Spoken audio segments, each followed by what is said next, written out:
मुक्ताईनगरमधील 2 ते 3 ग्रामपंचायती वगळून इतर सर्व ग्रामपंचायती माझ्या ताब्यात आहेत. गिरीश महाजनांना पूर्ण माहिती नसावी असं एकनाथ खडसे म्हणाले. गिरीश महाजनांच्या वक्तव्यावर एकनाथ खडसेंची ही प्रतिक्रिया. दरम्यान एकनाथ खडसे विझलेला दिवा आहे असं वक्तव्य गिरीश महाजनांनी केलेलं होतं.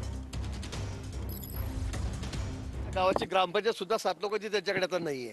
ते दूध डेअरीचे चेअरमन होते, त्याच्याकडे एक त्यांच्या स्वतःच्या पत्नी सुद्धा त्या ठिकाणी पडल्या. जळगाव जिल्ह्यामध्ये आमदारकीमध्ये सुद्धा त्यांची कन्या त्या ठिकाणी पडली. त्याची बँक होती ती सुद्धा त्याच्याकडे काय राहिलेलं आहे. आणि तुम्ही एवढं नेत्याला सेवा देतील का, केंद्रात नेते सेवा देतील का, राज्यात नेते सेवा देतील का? मला वाटतं जो दिवा विझलेला आहे त्याच्याबद्दल तुम्ही एवढं का बोलतायत मला कळत नाहीये. आता मी ते सांगतोय की त्यांचं डायरेक्ट हॉटलाईन केंद्रात आहे बाबा. आमच्यासारख्या छोट्या कार्यकर्त्यांना माहित नाही.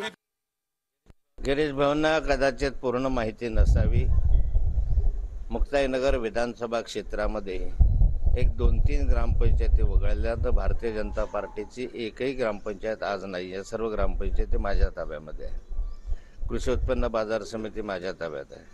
खरेदी विक्री संघ माझ्या ताब्यात आहे. बहुतांशी 90% सोसायट्या माझ्या ताब्यात आहे. जिल्हा बँक माझ्या ताब्यात 7 वर्ष होती. आता एक मताने ते पडली.